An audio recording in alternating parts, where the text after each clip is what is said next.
ce week-end, donc c'est le week-end de formation, mais c'est aussi le week-end de l'Existence Inter, qui est donc la marche pour les droits des personnes trans et intersexes.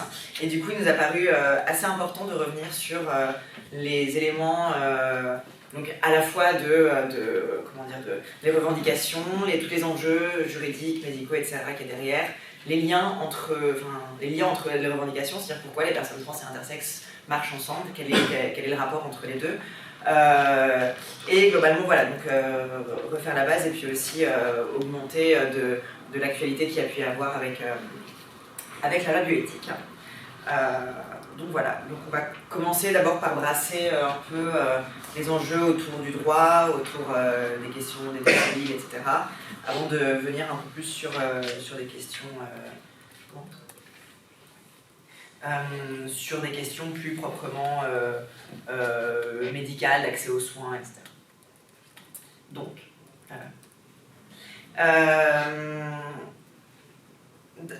d'abord les enjeux juridiques. Donc, on parle souvent beaucoup de la question de l'état civil quand on parle de questions trans.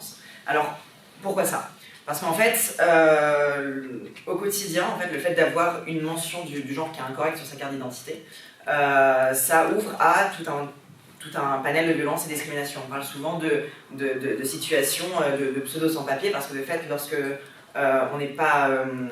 les papiers ne correspondent pas à la présentation, ben voilà, on montre notre carte d'identité, on dit bah c'est pas vous, et enfin voilà, donc il y a un non-accès en fait à beaucoup de besoins et de choses fondamentaux. Donc, voilà. La mention impact du genre, ça ouvre à des violences, à des discriminations en termes de logement, d'emploi, services bancaires, de courrier, etc. Et de droits de circulation. Donc en fait, voilà, c'est ce petit M ou F sur la carte d'identité, en fait, ça change énormément de choses. Un petit état des lieux de la loi actuelle. Alors il y a donc la loi la plus récente en termes de droits des personnes trans, c'était la loi en 2016 de modernisation de la justice du XXIe siècle, elle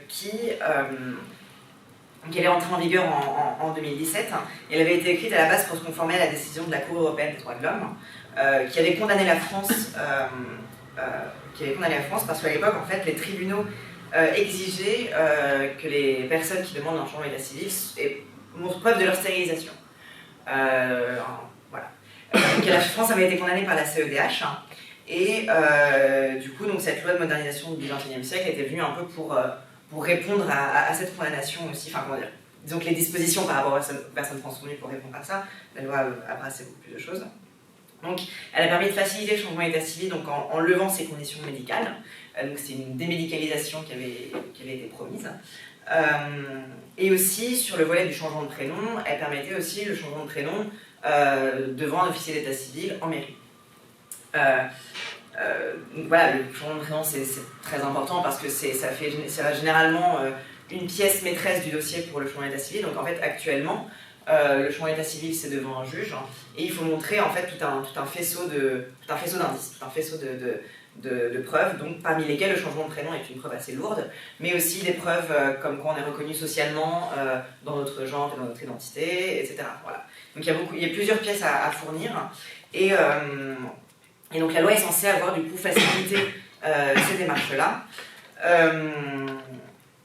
Mais ça se heurte en fait à la réalité des faits, où par exemple sur le changement de prénom, la plupart, en tout cas il y a beaucoup de témoignages et de remontées de témoignages qui disent qu'en fait quand une personne trans va en mairie pour faire un changement de prénom et que du coup l'officier d'état civil voit que c'est du coup un prénom qui ne correspond pas entre guillemets à son genre sur sa carte d'identité, le dossier est transmis automatiquement au tribunal. Il n'y a même pas de... Voilà, la personne refuse de traiter le dossier, elle le transmet directement au tribunal. Ce qui fait, voilà, donc donc la loi n'est pas appliquée à ce niveau-là, ou du moins il y a des freins qui sont pareil sur la question du changement d'état civil. Donc le problème principal, c'est que ça a été démédicalisé, mais ça n'a pas été déjudiciarisé. Et donc encore une fois, on dépend en fait du jugement extérieur de quelqu'un, généralement cisgenres et avec des idées souvent très arrêtées sur le genre pour décider si oui ou non on a le droit d'avoir des papiers qui correspondent à notre genre. Et en fait, c'est le cas dans plusieurs tribunaux qui ont refusé de façon assez abusive des changements d'état civil, ou alors qui ont émis des avis réservés par rapport au dossier. Certains tribunaux qui ont justifié leur refus parce qu'il n'y avait pas eu de preuve d'opération chirurgicale. Certains encore beaucoup de tribunaux qui prennent le fait de ne pas avoir eu de traitement médical ou chirurgical comme une contre-indication au changement d'état civil. Donc c'est des réalités qui existent aujourd'hui et c'est tout un enjeu sur... déjà, on montre déjà ne serait-ce que l'application de la loi, mais en fait, ces freins sont inhérents à la judiciarisation du changement d'état civil. Et c'est pour ça qu'on revendique un changement d'état civil libre et gratuit devant un officier d'état civil, point barre. Mais du coup, comme on a vu pour le changement de prénom, les officiers d'état civil ne sont pas forcément formés, ni même souvent, c'est par ignorance de la loi, mais parfois, on ne peut pas savoir si c'est par ignorance de la loi ou si c'est par conviction personnelle. Donc il y a aussi, c'est aussi important de ne pas se cantonner à juste une évolution législative. Et c'est une formation de la société, un apprentissage de la société qu'il faut obtenir en fait. Il y a aussi toutes les questions de changement d'état civil à la CAF ou à la Sécu. L'État doit agir pour garantir l'autonomie des personnes trans. Très rapidement, il y a des accords internationaux qui sont liés à tout ça. On va citer du coup qui sont décidés dans le livret, les principes de Yogyakarta, qui ont été adoptés en 2007 par un groupe international de juristes spécialisés dans les droits humains, qui énonçait le principe sur lequel l'orientation sexuelle et l'identité de genre est définie par chacun personnellement. Et c'est un des aspects les plus fondamentaux de l'autodétermination, de la dignité, etc. L'ONU a intégré cette déclaration, ces principes-là. Donc tous ces principes juridiques sont garantis par l'ONU. On l'a vu alors avec du coup la CEDH qui avait condamné la France. Donc au nom de ces principes-là, mais tout en restant assez finalement ambigu sur la mise en place sur la mise en place des mesures elles-mêmes. Mais en tout cas, il y a un cadre juridique international qui va à peu près dans le sens d'une plus grande protection des personnes trans, mais pour ça, il faut absolument, aussi au niveau du droit français, permettre cette autodétermination. Donc la question de l'autodétermination, en fait, elle est centrale et du coup, c'est en lien avec l'idée, donc, existence inter, quel est le rapport en fait entre ces deux sujets-là. On va revenir du coup à l'histoire de la question du genre. Comment est-ce que finalement l'idée de genre est apparue? En fait, donc, dans les années 50, il y a eu la diffusion du protocole Hopkins, qui était le protocole de médicalisation standardisée et automatique des personnes intersexes. Ce qui n'était pas le cas avant. Avant, il y avait des protocoles par-ci par-là, mais déjà tout le monde n'opérait pas nécessairement les personnes intersexes. Ça dépendait beaucoup des endroits où on était. Et dans les années 50, il y a eu ce protocole Hopkins qui a été diffusé assez internationalement, partant du principe du coup sur une médicalisation et une normalisation des corps intersexes pour les faire rentrer dans des catégories binaires. Seulement, du coup, le fait de prendre conscience qu'on pouvait médicalement produire le genre social, en fait, qu'on pouvait médicalement assigner quelqu'un à un genre, a créé en fait une prise de conscience sur toute l'idée de construction sociale du genre. Et du coup, en fait, c'est un peu de là que sont issus en fait tous les discours modernes sur le genre comme distinct, le genre comme distinct d'une réalité biologique. C'est fondamentalement lié à la médicalisation forcée des personnes intersexes. Donc voilà, c'est pour ça aussi que ce sont des revendications assez conjointes, parce que notamment sur la question de l'état civil, par exemple, comment faire, puisque à la naissance, il faut déclarer un sexe à l'état civil. Et du coup, c'est utilisé en fait comme pression de la part des médecins pour forcer en fait à assigner un genre. Voilà, c'est une question qu'il faut avoir. Et du coup, pareil sur la question du changement d'état civil, ce serait plus simple de ne pas avoir d'état civil du tout. Ça réglerait beaucoup de questions en termes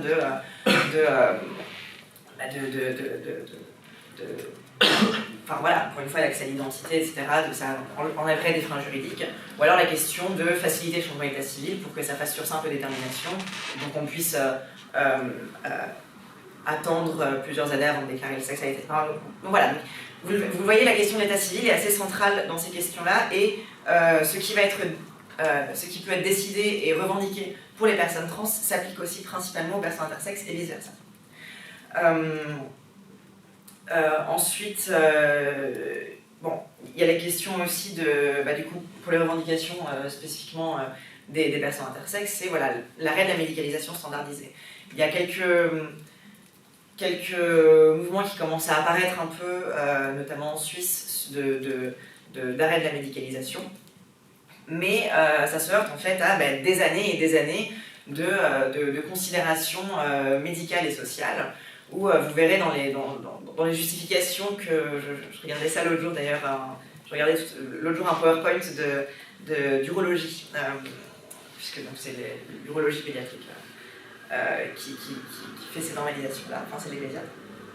Et là-dedans, les justifications de pourquoi assigner un sexe, la première c'était permettre des rapports sexuels pénétratifs normaux. Donc on voit que la question intersexe est liée totalement à l'hétéropatriarcat, et c'est pour ça d'ailleurs qu'on parle de LGBTI et que les intersexes sont inclus totalement, enfin devraient l'être davantage, dans la communauté LGBTI. Une autre justification, c'était le regard de la société. Troisième justification, c'était faire face à l'angoisse des parents. Donc en fait, ces justifications sont sociales et sont ancrées dans les représentations qu'on a.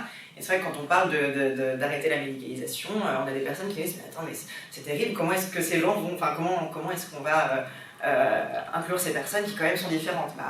Comme on inclut toutes les personnes différentes. Et donc voilà, donc c'est vraiment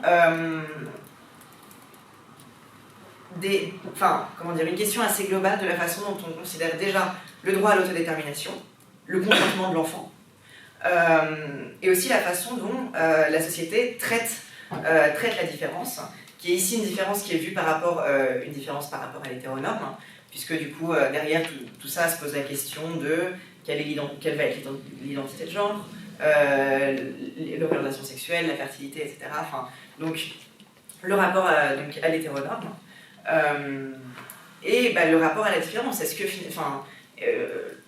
que la société qu'on veut, c'est une société où on demande au corps de se conformer à ses attendus, ou est-ce qu'on demande à la société de s'adapter au corps? Donc voilà. Donc, au cœur de tout ça, c'est pour ça en fait qu'aujourd'hui les personnes trans et intersexes parlent ensemble, c'est qu'il y a vraiment ce sont des conditions très proches, ce sont des conditions sociales et des façons dont la société a les traiter par rapport à l'hétéronorme qui est assez semblable, et des points législatifs en fait qui se répondent entre eux.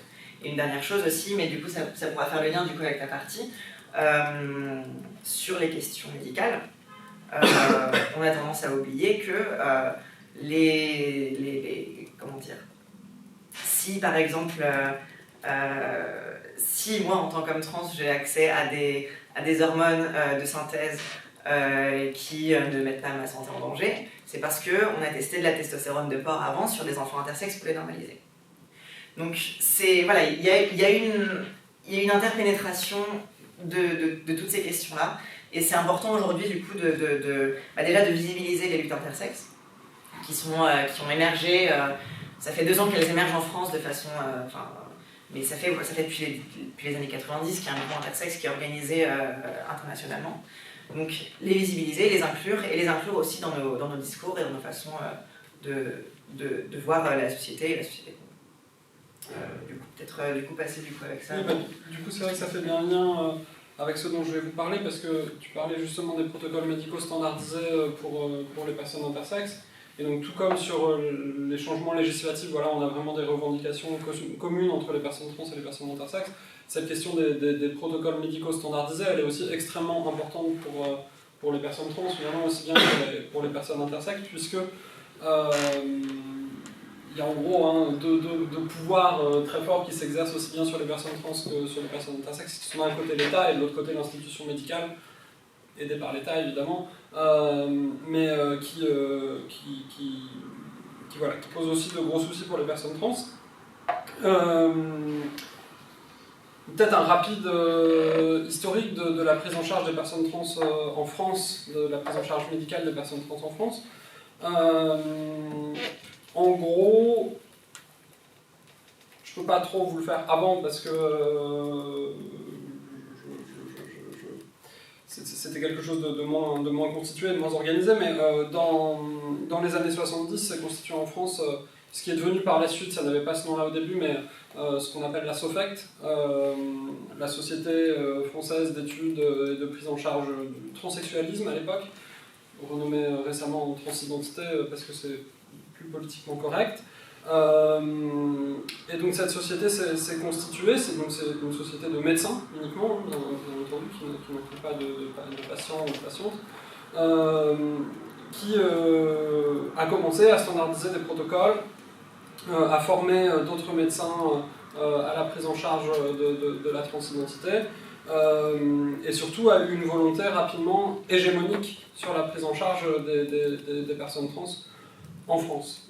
Donc il y a une circulaire du ministère de la Santé de 1989 qui explique que la Sécu ne doit rembourser les soins des personnes trans uniquement que si elles sont prises en charge par cette SOFECT, cette société française d'études et de prise en charge de la transidentité. C'est bien évidemment totalement illégal, parce que la loi française garantit normalement pour tout patient ou toute patiente le libre choix du praticien. Mais cette circulaire n'a pas été cassée par la Cour de cassation avant 2004. Donc pendant 15 ans, les personnes trans ne se voyaient pas appliquer la loi telle qu'elle est censée s'appliquer à tous. Et c'est quelque chose qu'on retrouve vraiment très très souvent dans les oppressions spécifiques que subissent les personnes trans, c'est-à-dire qu'il y a une loi qui, quand bien même elle est prévue pour être universelle, et qu'elle n'en exclut pas les personnes trans, dans son application en réalité, elle en exclut les personnes trans et il faut énormément de combats et de luttes juridiques pour la faire appliquer. Cette SOFECT, pourquoi ça n'aurait pas posé de problème peut-être si elle avait pris en charge les personnes trans comme elle le souhaitait, mais elle est bourrée de défauts, et le premier c'est de compter en son sein énormément de praticiens et notamment de psychanalystes et de psychiatres particulièrement transphobes, connus pour leurs écrits réellement transphobes, et qui justement en fait ont créé cette SOFECT pour avoir l'hégémonie de la prise en charge, en considérant les personnes trans non pas comme des sujets de soins, mais comme des objets d'études, pour faire avancer leur théorie chelou sur la binarité des sexes et l'hétérosexualité. Donc cette SOFECT, en plus d'être constituée à la base de gens particulièrement transphobes, du coup ça se traduit concrètement dans des pratiques. Je vais essayer de boire de l'eau parce que sinon je vais vite à la gorge. Ça se traduit concrètement dans des pratiques très normatives avec les patients et des protocoles qui sont particulièrement destructeurs pour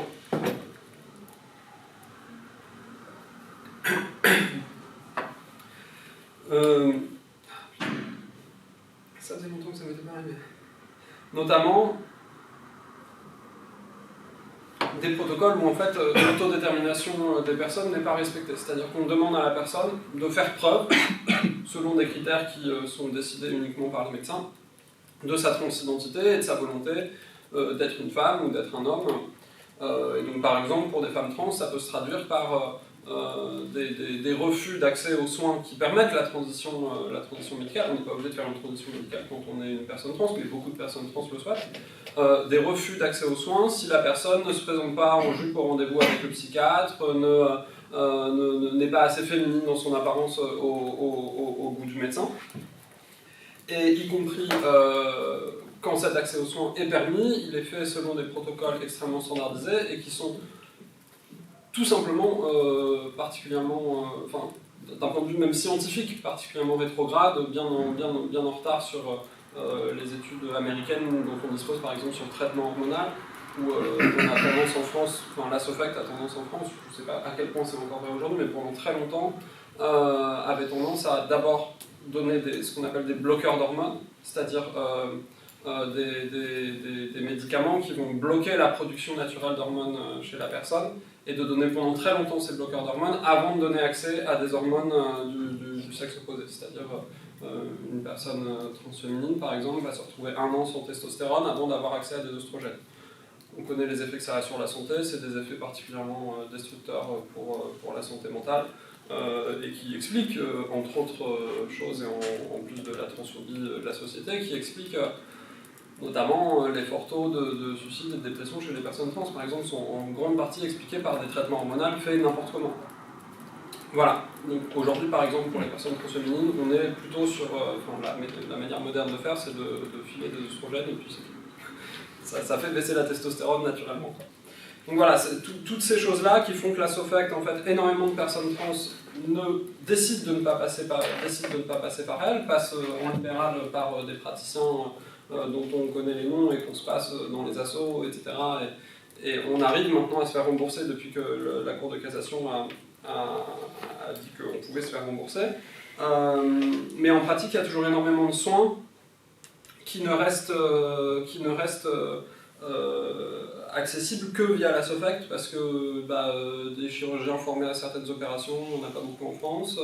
Ou en tout cas, il y en a peut-être à l'autre bout de la France, on n'a pas toujours les moyens de se déplacer ou de prévoir un déplacement longtemps à l'avance.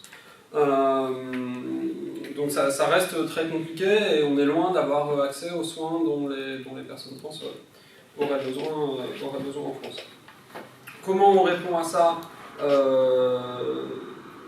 Il y a plein de manières. Une des premières, c'est changer la représentation associative. Que le ministère de la Santé change la représentation associative qu'il se donne à lui-même, en fait, puisqu'il choisit de rencontrer certaines associations sur les questions de transidentité, puisque actuellement, son seul interlocuteur, c'est la SOFACT. Quasiment, et pas du tout les associations de personnes trans, qui du coup représentent aussi les patients et les patientes. SOFACT qui, elle-même,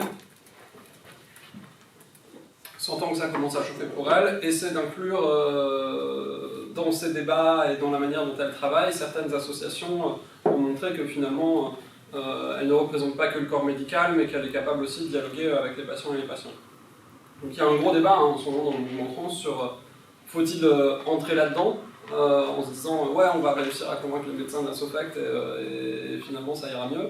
Ou est-ce qu'il ne faut pas en se disant bah non, on leur donne une caution alors que nous ce qu'il faut c'est qu'on soit directement interlocuteur du pouvoir public. Qui est d'ailleurs un débat assez semblable avec de la communauté intersexe qui se retrouve face à cette même question de est-ce qu'on essaie de dialoguer avec les médecins pour leur faire changer leur pratique ou est-ce qu'on utilise la loi comme volet parce que je me rappelle un colloque où une juriste disait qu'elle avait discuté avec un médecin pédiatre qui, elle, personnellement, était contre la prise en charge et était dans une équipe pluridisciplinaire qui était une équipe de normalisation standardisée, et qui disait du coup à cette juriste, mais il n'y a que la loi qui va les arrêter, en fait.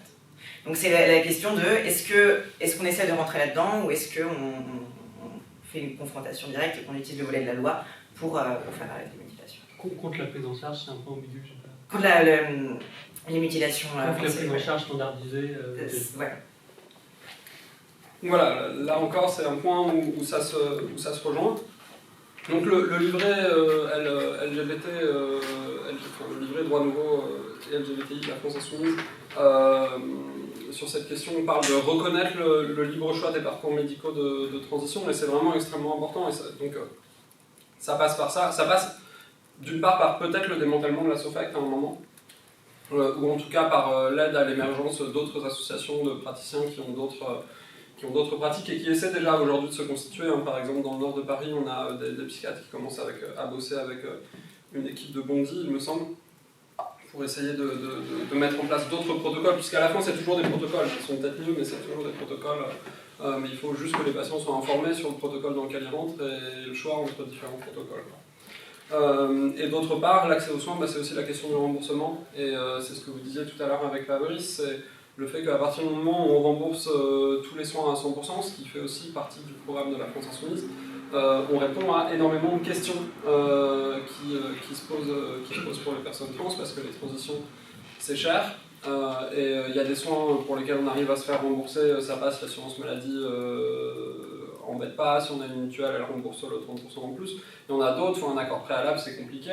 Et puis finalement, ce que se résolvent à faire la plupart des personnes trans, c'est prendre ce qu'on appelle une ALD, qui est une procédure lourde de l'assurance maladie, pour que normalement quand on a une maladie grave et longue, bon, maintenant il y a des ALD non pathologiques, je ne sais plus exactement comment ça s'appelle, dans laquelle rentre la transidentité. Ouais, voilà.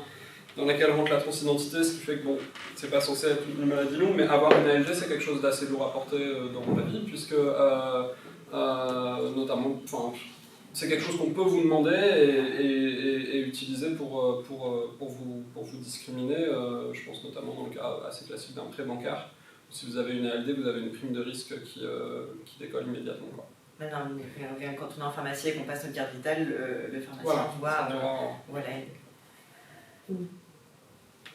Et c'est pour ça que pour les personnes trans, la visibilité n'est pas forcément toujours un enjeu, et parfois ce qu'on voudrait juste c'est être invisible, qu'on ne puisse pas voir en regardant nos papiers que soit qu'on est trans, soit si on est trans, voilà, que ce soit parce que notre carte d'identité ne correspond pas ou parce qu'il y aura une trace quelque part de changement d'état civil ou quoi que ce soit.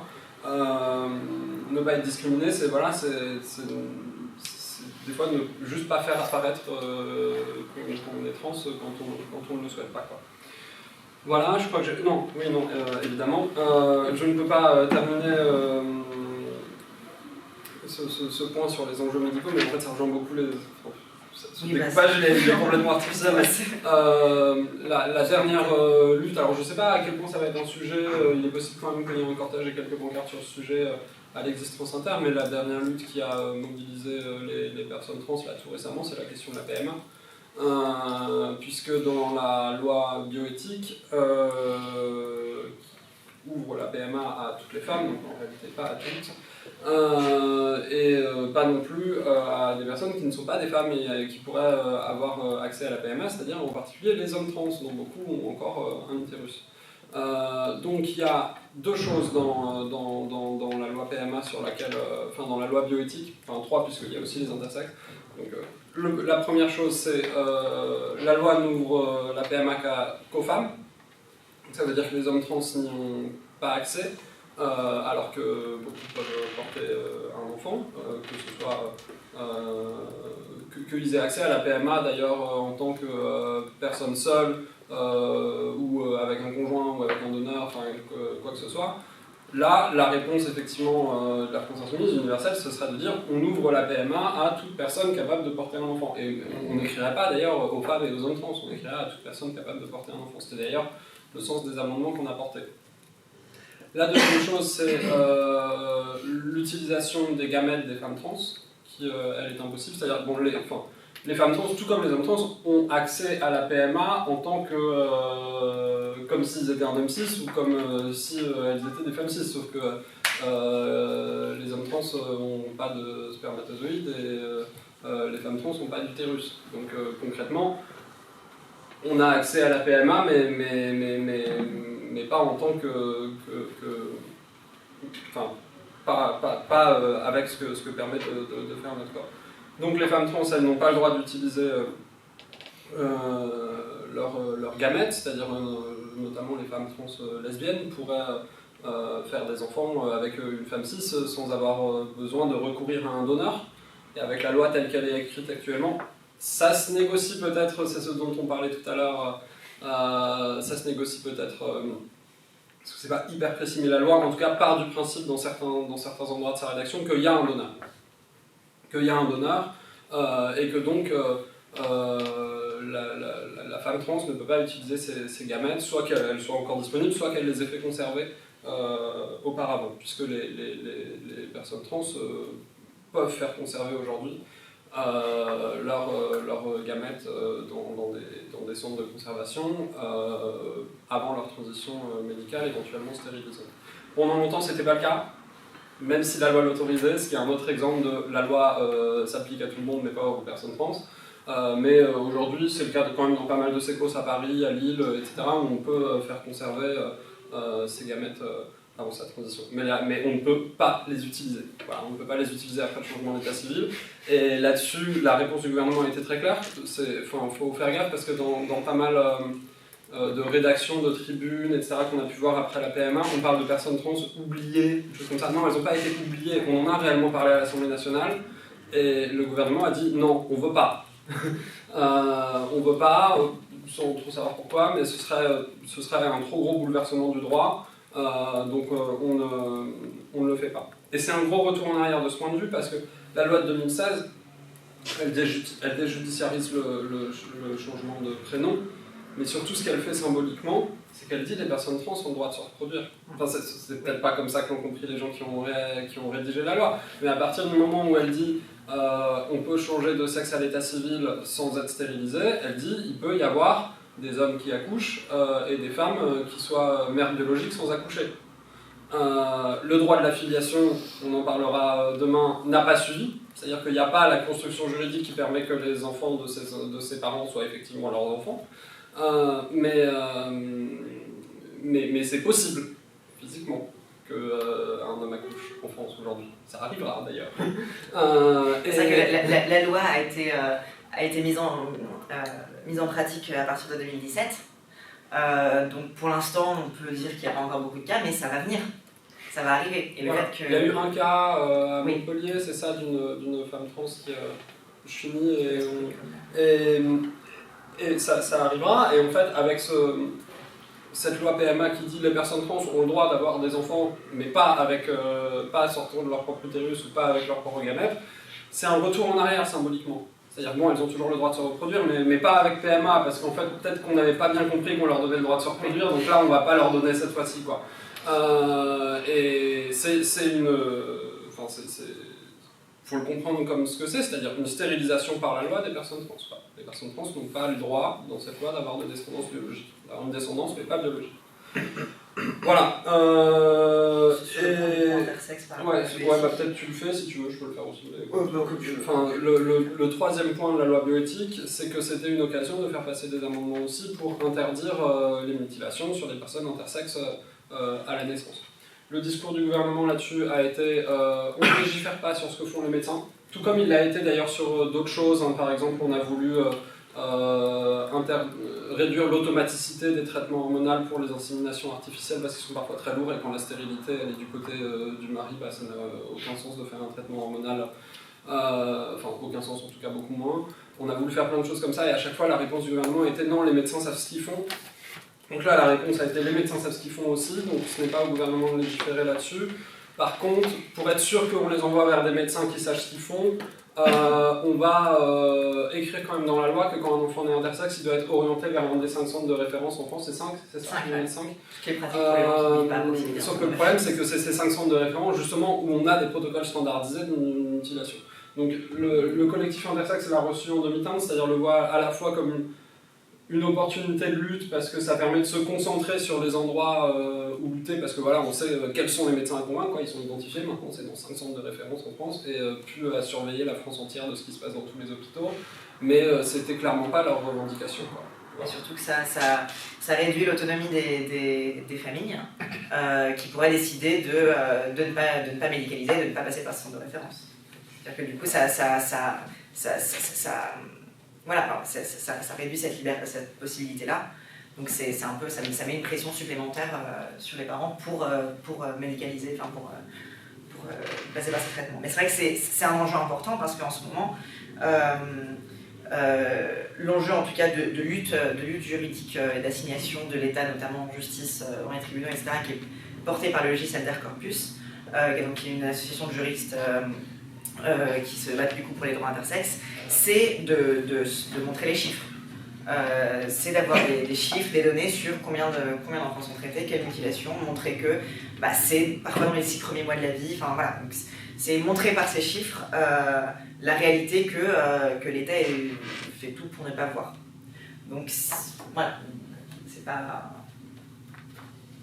Ça permettra du coup de concentrer les efforts et de récupérer davantage de données. Mais c'est clairement, c'est clairement pas suffisant et même limite contre-productif. Dans un premier temps, contre-productif. Ouais, dans un premier temps, contre-productif. Du coup, on a terminé. Oui. Ouais, je pense. Thomas, Arthur. Oui, juste une première intervention, j'ai tout choisi bien, mais déjà, juste une première intervention sur ce que tu avais dit. J'en ai parlé très récemment sur le mur de Giovanna, qu'on va sans doute rencontrer cet après-midi. Enfin, au moins, on va la croiser, c'est pas trop occupé. Et, parce qu'il y a eu une tribune de récemment qui rappelait que pour la filiation, nous voulons le droit commun. C'est un mouvement assez partagé par pas mal d'associations, pas toutes, mais voilà. Et la critique, c'était ouais, mais le droit commun, vous oubliez que les trans ont été exclus de la PMA. Et moi, ce que j'ai dit, c'est que oui, mais justement, quand on demande le droit commun, on demande un droit qui ne peut pas permettre la filiation pour les personnes trans. Parce que le droit commun est fondamentalement opposé, il est structuré là-dessus pour empêcher l'idée même qu'un homme soit enceint et accouche. Le droit commun ne sait pas quoi faire de ça parce qu'il est structuré en homme et femme, et une femme ça accouche, un homme ça donne son sperme, en tout cas ça a une volonté, mais les femmes ça accouche. Et il n'y a que les femmes qui accouchent. Et un homme qui accouche, et toutes les femmes accouchent. Et toutes les femmes accouchent. Et toutes les femmes accouchent. En plus, et toutes les femmes accouchent. Donc on peut admettre à la rigueur qu'une femme n'accouche pas parce que l'adoption ça existe pas, mais un homme qui accouche, ça c'est fondamentalement parce qu'il y a vraiment une division genrée très très importante dans notre droit. Il n'y a rien de plus genré que le droit de la filiation. Actuellement, ça n'a pas été toujours le cas dans le passé, mais comment c'est ça? Et donc il y avait vraiment un problème stratégique. Moi j'ai dit, les deux stratégies s'excluent. On ne peut pas à la fois réclamer la PMA pour les trans et à la fois dire on veut le droit commun. Il fallait critiquer le droit commun. Il fallait pas simplement dire c'est génial le droit actuel, le seul problème c'est qu'on en est exclu. Non, il fallait aussi critiquer le droit actuel. Et il y avait vraiment un problème de stratégie par rapport à ça qui n'a pas été assez pensé. Et Giovanna et d'autres exprimaient beaucoup de colère envers les personnes LGBT pour dire il y avait un problème, vous êtes contente des avancées, des petites avancées de la loi, vous votez un petit peu plus, mais vous nous avez oubliés en fait, et c'est ça qu'il y a eu un oubli, c'est dans les revendications associatives, il y a eu un oubli des personnes trans. Et pour moi, il aurait fallu vraiment une autre stratégie que simplement toujours être inclus dans le système actuel sans critiquer le système actuel. Voilà. Moi j'avais une question, je ne sais pas si vous avez la réponse, mais sur la question du consentement des enfants, je me demandais quel était l'état de l'art, je ne sais pas comment dire, sur le consentement des enfants dans d'autres contextes médicaux. Est-ce que c'est un truc qui... Alors, il me semble que... Alors, c'est lié à la question de la nécessité vitale, enfin la définition de la nécessité vitale ou de la nécessité médicale. Ouais. Aujourd'hui, on parle de nécessité médicale et pas de nécessité vitale. Donc, généralement, c'est les parents qui prennent la décision à la place de l'enfant. Ouais. Après, la question, un des amendements qu'on avait défendu, c'était justement pour... parce que la loi inclut déjà en fait le consentement de l'enfant, mais lorsqu'il y a nécessité médicale. Et le médecin définit que bah, oui, c'est médical, c'est nécessaire, du politique, enfin voilà, la nécessité médicale n'est pas définie en fait. Donc nous, un de nos amendements, c'était de remplacer ça par une nécessité vitale, puisqu'il n'y a pas de nécessité vitale à opérer un enfant intersexe. Donc c'était censé, en tout cas, clarifier les choses et donner des bases sur lesquelles on pouvait attaquer après. Après, il me semble qu'en tout cas, c'est pour l'instant, il y a un principe d'acquisition progressive de la majorité ou quelque chose comme ça, qui fait que même si on est mineur, à partir de 15 ans par exemple, on est considéré comme à même de prendre une décision éclairée si on a une opération, etc. Bon, même s'il y a un faisceau d'indices et qu'à la fin c'est à la fois les parents, l'enfant, les médecins qui décident ensemble, mais l'enfant est davantage inclus dans les décisions qui concernent sa santé et inclus de façon croissante jusqu'à sa majorité où il a la décision totale. Voilà, c'est les seuls éléments que je connais à peu près sur le rapport entre consentement et... Du coup, je me demandais si c'était une nouveauté juridique ou si c'était une reprise de trucs qui existaient déjà sur d'autres... Par ailleurs, c'est pas seulement un problème juridique, c'est-à-dire une grande partie quand même des mutilations commises sur les personnes trans aujourd'hui, sur les personnes intersexes aujourd'hui, sont de toute façon déjà illégales en fait. Ouais. Enfin, c'est juste le problème, c'est qu'il n'y a pas trop de cas qui se sont présentés parce que je suis pas 100% certaine, je me m'arrêterai peut-être ceux qui sont plus sûrs, mais il me semble que ça pose de grosses difficultés d'attaquer une fois adulte, parce que ça implique les parents. Les parents ont donné leur consentement, et on n'a pas forcément envie de porter plainte contre sa famille. Alors on peut défendre le fait que le consentement n'était pas éclairé, etc., mais si à la fin le juge décide qu'il était éclairé, on n'est pas dans la merde, quoi. Donc c'est pas seulement une question de l'égalité et de si c'est attaquable ou pas, c'est est-ce que la loi est suffisamment claire pour qu'en fait ça n'ait même pas lieu et qu'il n'y ait pas besoin de derrière faire un procès et qu'il y ait une jurisprudence qu'on ait besoin de passer par un cas avec une jurisprudence qui s'établisse. Non, mais c'était que j'avais été étonné par cette notion de consentement de l'enfant. Je ne savais pas si elle existait en droit français de façon générale, mais il y avait des cas où on parlait du consentement de l'enfant. Là justement, on parle du principe qu'il ne peut pas être donné. Oui, on parle du consentement éclairé ne peut pas exister pour l'enfant. C'est pour ça qu'on ne fait pas les mutilations sans le consentement de l'enfant. Enfin, c'est-à-dire en fait on ne fait pas on les fait pas, oui, on les fait pas, mais c'était ça. Du coup, plutôt que les intérieurs dire on les fait pas sans le consentement, je trouvais ça étrange. Je me demandais si ça faisait référence à autre chose, d'où venait cette rédaction. Non, je pense que c'est aussi un outil politique. Oui, de dire que les mutilations sont faites sans le consentement parce que c'est des enfants et de parler du consentement qui est quelque chose qui résonne un peu dans la tête des gens. Surtout que si on interdit les mutilations sur les enfants point barre et qu'on n'inclut pas l'idée de consentement, ça bloque l'accès aux chirurgies pour les personnes trans mineures. C'est-à-dire que si on considère que la personne mineure ne peut pas donner son consentement, dans ce cas, un mineur trans ne peut pas avoir accès à les chirurgies. Donc, je pense que c'est aussi pour ça que la question du consentement est fondamentale, parce que si on la fait disparaître du droit, dans ce cas, c'est aux personnes trans que ça porte préjudice. En tout cas, c'est la réponse que m'avait donnée le Gis quand j'avais demandé à... Il y avait Jean-Charles. Ouais, je voulais revenir par rapport à ça, mais le terme même de mutilation est nié par le gouvernement en fait. Parce que, quand on renvoie vers les médecins qui savent faire, en fait, c'est pas comme Fanny Ingrid, c'est quand même. On parle bien d'atteinte aux personnes là quand même. Justement, un des enjeux principaux des luttes intersexes, c'est les définitions. Même le mot intersexe est remis en cause par les médecins, parce que l'intersexuation, il y a plusieurs variations, c'est un ensemble de variations, il y a plus, au sens large, il y a plus d'une quarantaine, et au sens restreint, il y en a une quinzaine, vingtaine. Mais en tout cas, voilà, c'est une multiplicité de réalités. Et du coup, le mot intersexe se réfère au vécu politique d'avoir un corps qui a été invalidé par la médecine. Donc c'est un mot politique, tout comme le mot mutilation est politique, mais à côté, les médecins vont revendiquer une façon de parler, variation par variation. Ah oui, non, mais là c'est un PAIS, là c'est une trisomie génitale, là c'est... Voilà.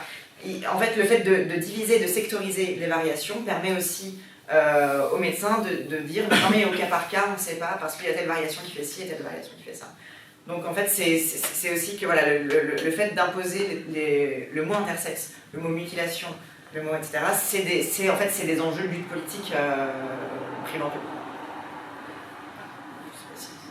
Il y a d'autres personnes? Oui, alors j'avais juste une remarque pour la question. Effectivement, un mineur ne devient pas tout d'un coup apte à consentir à 18 ans. Il y a dans d'autres, je ne connais pas assez le droit médical, ces notions que je ne maîtrise pas bien. C'est dans la loi argentine qui mentionne cette idée de l'acquisition progressive. En plus, oui, dans la loi argentine, il y a l'idée des mineurs, la loi maltaise doit aussi en inclure. Enfin, déjà, en droit français, on ne devient pas tout d'un coup... on n'était pas idiot à 17 ans et 364 jours, et tout d'un coup on devient intelligent et capable de réfléchir et de prendre des décisions. La loi admet dans un certain nombre de cas, par exemple, le consentement à un acte sexuel avec un adulte est admis à partir de 15 ans.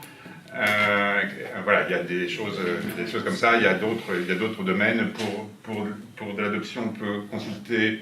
On consulte les enfants à partir de 13 ans. Enfin voilà, il y a un certain nombre de cas. Et 7 ans, ça donne aussi une limite dans je ne sais plus quelle loi, mais je peux à retrouver. De quoi? C'est l'âge de raison. Oui, voilà, c'est l'âge de raison, mais c'est traditionnel justement. Mais c'est une notion c'est une notion qui a été retrouvée dans d'autres lois.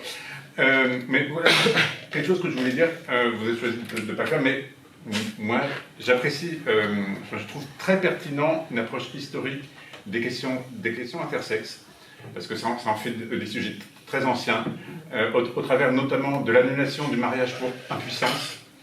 Et là on voit, et aussi le changement de prénom, là on voit que de l'État a pu considérer ce qui constituait un être humain et le regard que l'État pouvait